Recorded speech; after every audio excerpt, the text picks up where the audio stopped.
Hello guys, welcome to history express. History के important questions की series का ये हमारा 16th लेक्चर है। इससे पहले मैं 15 पार्ट अपलोड कर चुका हूँ। आप उन्हें प्लेलिस्ट में जाकर देख सकते हैं। चैनल का नाम है हिस्ट्री एक्सप्रेस।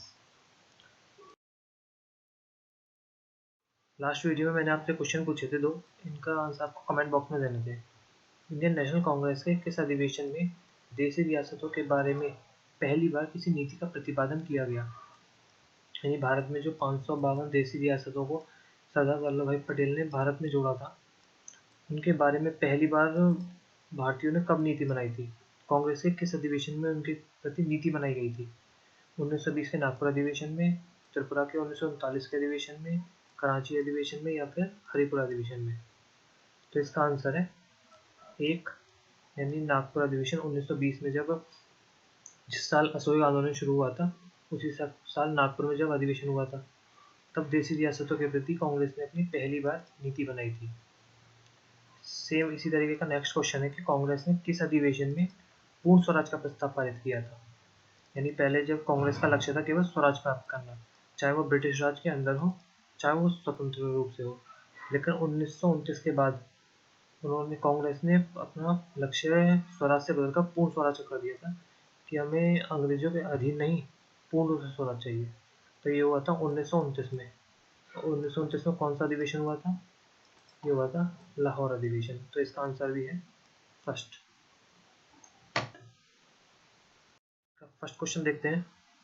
ये कुछ हड़प्पा कालीन स्थल दिए हुए हैं आपको, और इन स्थलों से कुछ पुरातात्विक अवशेष जो मिले हैं, इनको आपको मिलान करना है कि कौन सा अवशेष किस स्थल से प्राप्त हुआ है। सबसे पहला है मोहनजोदड़ो। मोहनजोदड़ो से क्या मिला है हमें?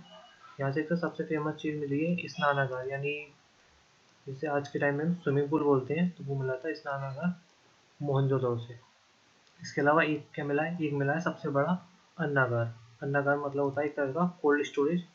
कोल्ड तो उस समय नहीं होता था, केवल स्टोरेज बोल सकते हैं जिसे, जहाँ पर अनाज संग्रहित किया जाता था।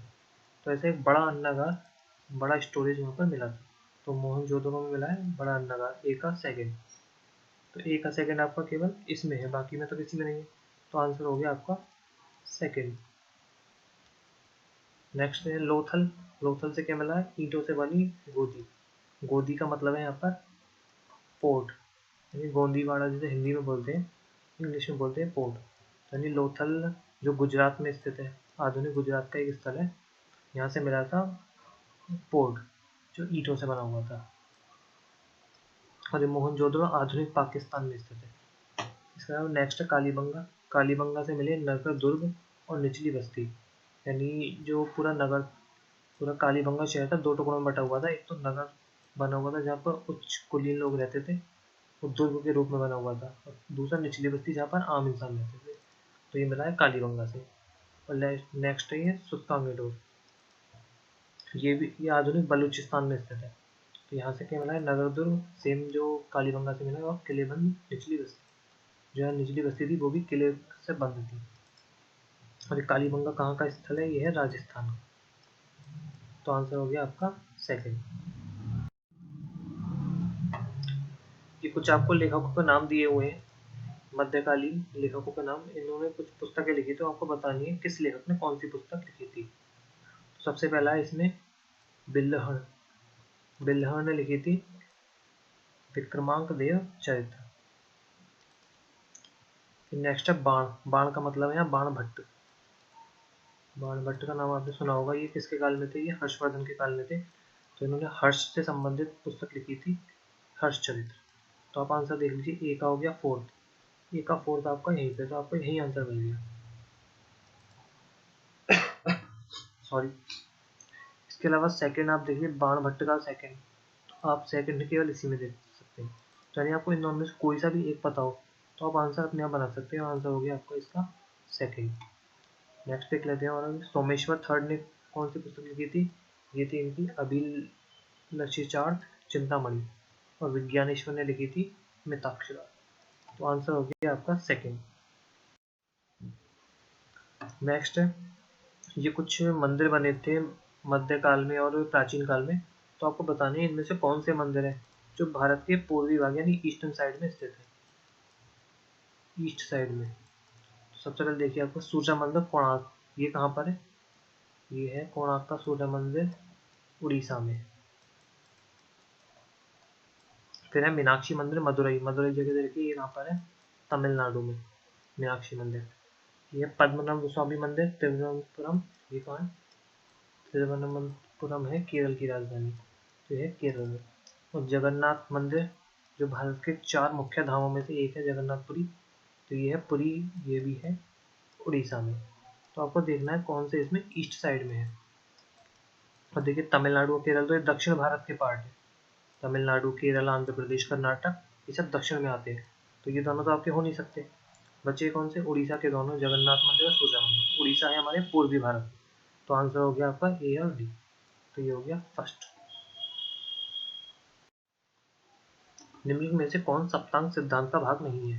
ये सप्तांग सिद्धांत अशोक के समय जो आचार्य थे, आचार्य कौटिल्य, जिसे हम चाणक्य भी बोलते हैं, उन्होंने अपनी पुस्तक अर्थशास्त्र में सप्तांग सिद्धांत दिया था। सप्तांग सिद्धांत होते हैं मतलब राज्य, मजबूत राज्य बनाने के लिए 7 अंग होते हैं महत्वपूर्ण, तो इसलिए सप्तांग उसी वर्ड से मिलकर बना है, सप्त अंग, यानी राज्य के 7 मुख्य अंग। तो इसमें सबसे पहला होता है राजा, सबसे मुख्य है। राजा के बाद होते हैं मंत्री, मंत्री।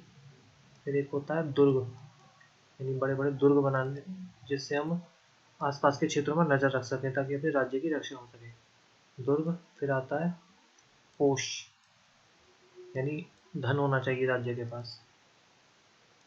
कोष के बाद आता है दंड, दंड यानी एक तरह से न्याय सिस्टम, यानी जुडिशल सिस्टम मजबूत होना चाहिए।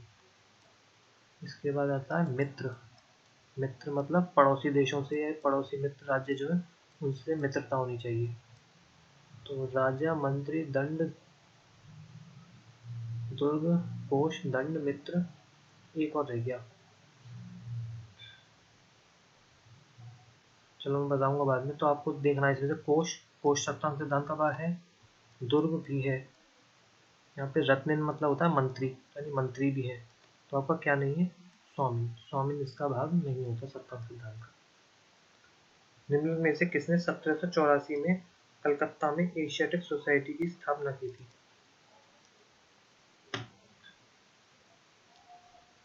कलकत्ता में एशियाटिक सोसाइटी की स्थापना की थी विलियम जोन्स ने 1784 में।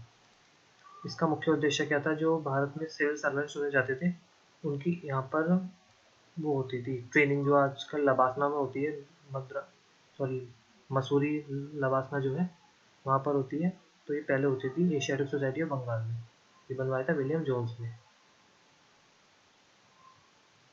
तो आंसर हो गया आपका फर्स्ट।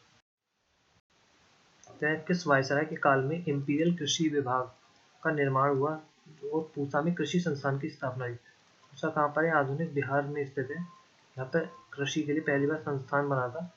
तो ये किसके काल में बना था? तो ये बना था लॉर्ड कर्जन के समय में, 1904 या 5 के आसपास बना था। तो इस समय भारत का वायसराय कौन था? Lord Curzon. तो आंसर हो गया आपका थर्ड।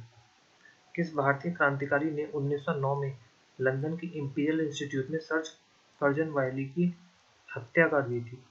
1909 में कर्जन वायली की हत्या किसने की थी? ये एक अंग्रेज अधिकारी थे, तो इनकी हत्या की थी मदन लाल ढींगरा ने। इन्होंने सीधे इनके गोली मार दी थी, इसके लिए इन्हें फांसी की सजा भी दी गई थी। तो आंसर हो गया आपका थर्ड। ये क्वेश्चन आपको बताना है, स्त्री शिक्षा को प्रोत्साहित करने के लिए भारत स्त्री महामंडल, एक ऑर्गेनाइजेशन बनी थी भारत स्त्री महामंडल, इसकी स्थापना किसने की थी? श्रीमती रमाबाई रानाडे, सरला देवी चौधरानी, सिस्टर शुभलक्ष्मी और मणिबेन कारा। ये 4 नाम है, आपको बताने किसने इसकी स्थापना की थी। थैंक्स।